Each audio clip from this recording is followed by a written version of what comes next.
నమస్తే అండి అందరికీ. చేపలైతే ఈజీగా చేయడం ఎట్లో చూడండి. నాకైతే చాలా బాగా వచ్చు కాబట్టి నేనైతే ఫాస్ట్‌గా చేస్తున్నానండి. కొత్త వాళ్ళైతే దీన్ని మాత్రం చిన్నగా నేర్చుకోండి. ఎందుకంటే ఈజీగా వచ్చేస్తుంది. చేపలనేవి మనం క్లీన్ చేసుకుంటే బాగుంటుందండి.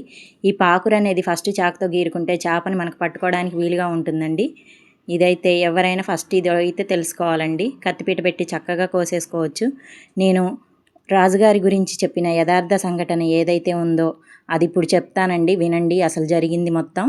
అయితే చాకలమ్మని చెప్పాను కదండి, ఆవిడ్ని ఇంటికి పిలిపించారు అని వాళ్ళ అత్తమామల్ని, ఆమె తల్లిదండ్రుల్ని, అత్తమామల్ని, వాళ్ళ అన్నదమ్ముల్ని అందరినీ పిలిపించారటండి. పిలిపించిన తర్వాత మీకు ఎంత సంపద కావాలన్నా మేము ఇస్తాము అని చెప్పారంట. చెప్తే అప్పుడు వాళ్ళు రాజుగారు మాకు ఏ సంపద వద్దండి, మా మీద మీరు దయ తలిస్తే మేము ఇక్కడి నుంచి వెళ్ళిపోతాం, ఎక్కడికన్నా దూరంగా వెళ్ళి బ్రతుకుతామండి.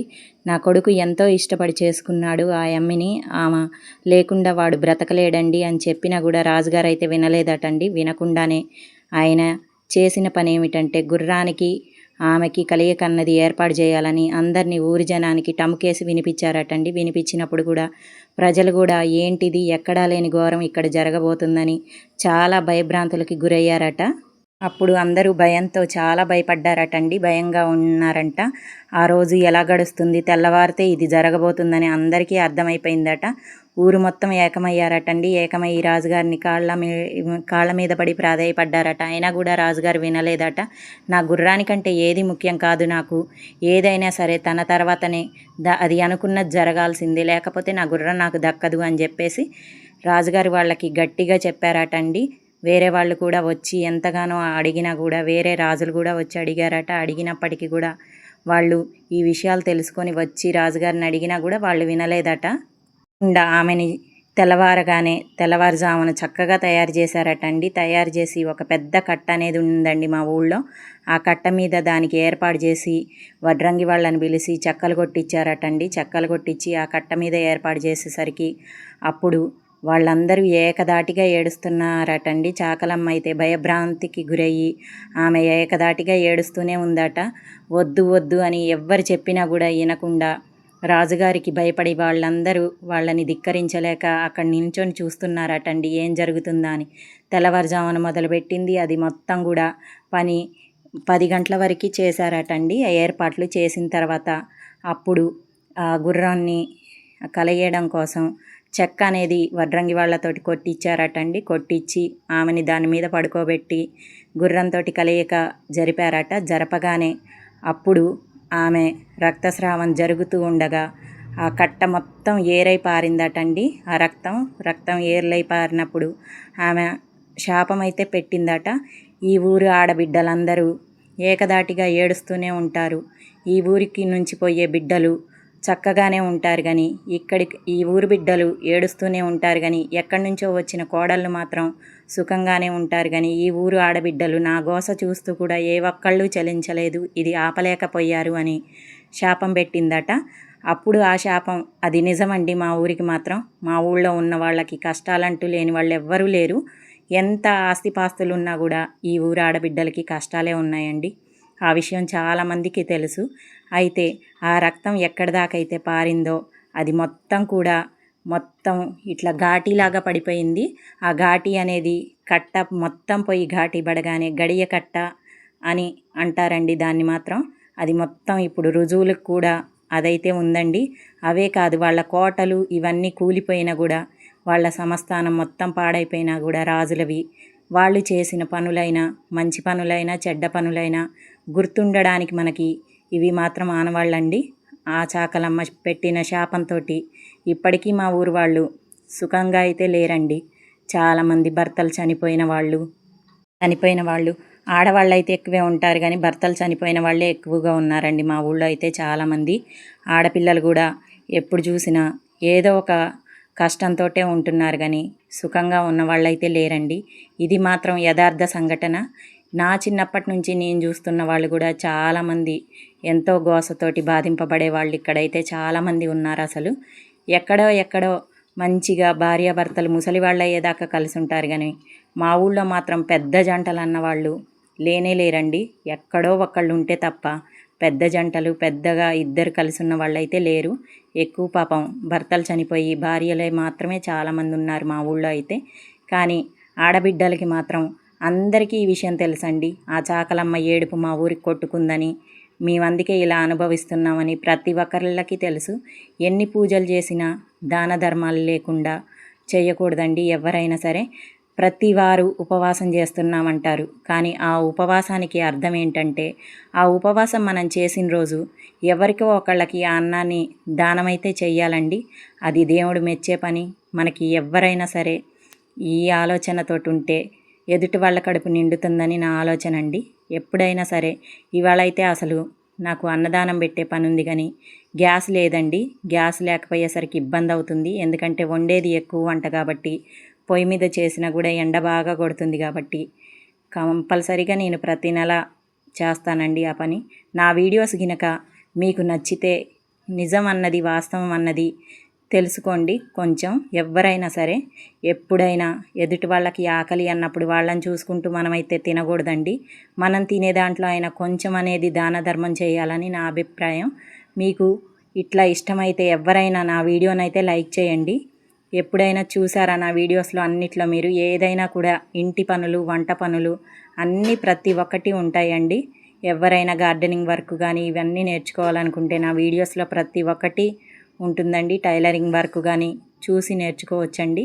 వచ్చే శుక్రవారం అయితే నేను ఈ అన్నదాన కార్యక్రమం అనేది మేము బ్రతికినంత కాలం కూడా కొద్ది గొప్ప చేతనైనంతలో మేమంతగా ఉన్నవాళ్ళం కాకపోయినా నేను యూట్యూబ్ స్టార్ట్ చేయడానికి కారణం కూడా అదే అండి. నేను బ్రతికినంత కాలం అయితే ఇట్లాంటివి చేయాలని నా చేతులతో నేనైతే స్వయంగా వండి పెడతానండి. గత 10 సంవత్సరాల నుంచి చేస్తున్నాం, కానీ 2 సంవత్సరాల నుంచి అయితే కంటిన్యూగా చేస్తున్నానండి ఈ పని. ఎవరికైనా హెల్ప్ చేయాలని ఉంటే నాకు మీరు చేసే సహాయం ఏంటంటే నా ఛానల్ని సబ్స్క్రైబ్ చేసుకొని లైక్ చేయాలండి. ఇదొక్కటి మాత్రం మీరు నాకు చేసే సహాయం అండి. వృద్ధులైనా వికలాంగులైనా వాళ్ళు చేసుకున్న పాపం ఏమీ ఉండదండి. వాళ్ళని దేవుడు ఎలా పుట్టించాడో అలా పుట్టారు, అంతేగాని దానికి మనం బాధపడాలే కానీ వాళ్ళకే మంచిగా జరుగుతుందేమో.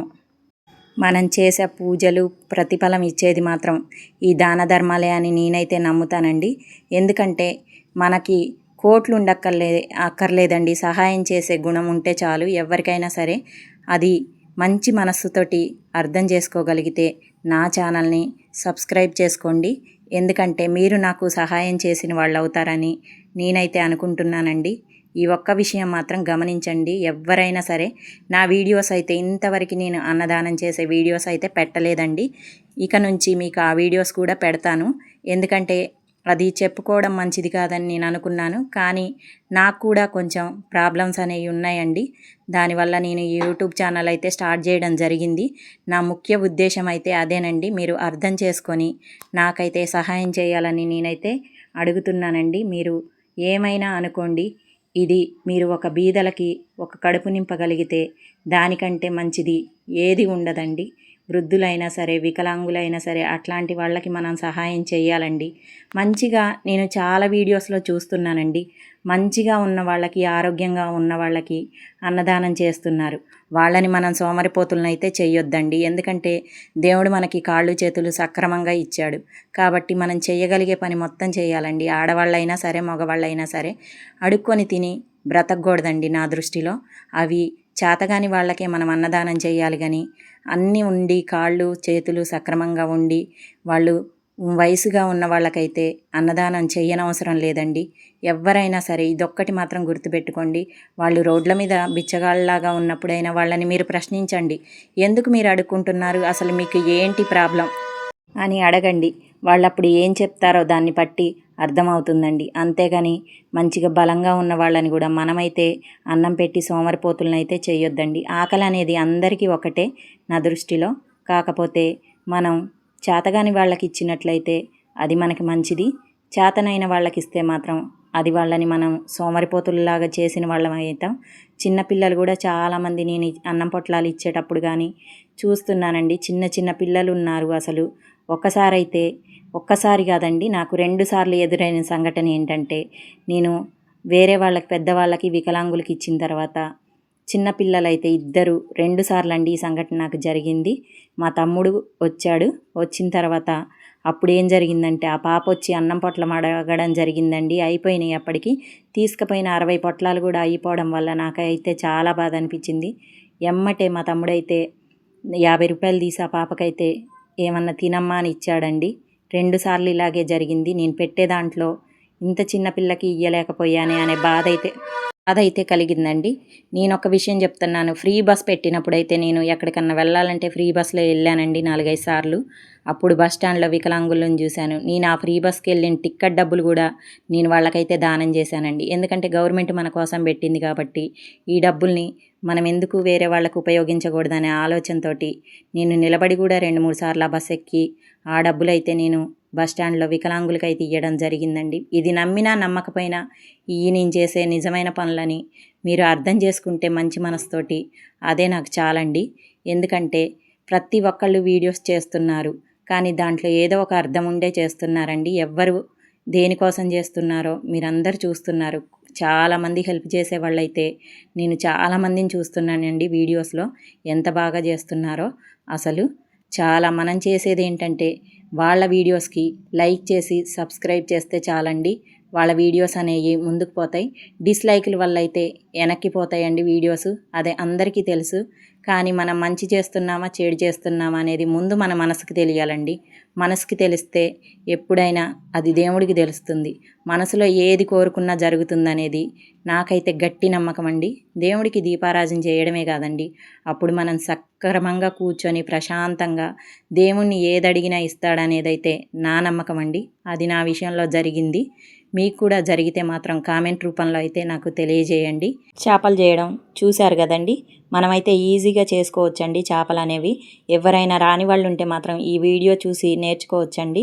నేను చెప్పిన యథార్థ సంఘటన వింటూ చేపలు ఎలా చేశానో కూడా మీరైతే చూడొచ్చండి. ఎంత చక్కగా వచ్చాయో వెండి ముక్కల్లాగా మెరుస్తున్నాయండి. చూడండి, శుభ్రంగా చేపలను అయితే 4-5 సార్లు కడుక్కోవాలండి. ఉప్పు వేసి కూడా కడుక్కోవాలి, నిమ్మకాయ వేసి కూడా కడుక్కోవాలి. కానీ నిమ్మకాయలు అయితే లేవండి, అందుకే ఉప్పేసే కడిగాను నేను. చూడండి, ఈ ఫ్రై అయితే నేను ఫ్రై చేశాను కదండి, ములక్కాడ, ఇది కారం, చేప కారం. ఇదైతే ఎంతో టేస్ట్గా ఉంటుందండి. చిన్న వీడియోలో అయితే నేను పెట్టాను, అప్లోడ్ చేస్తాను.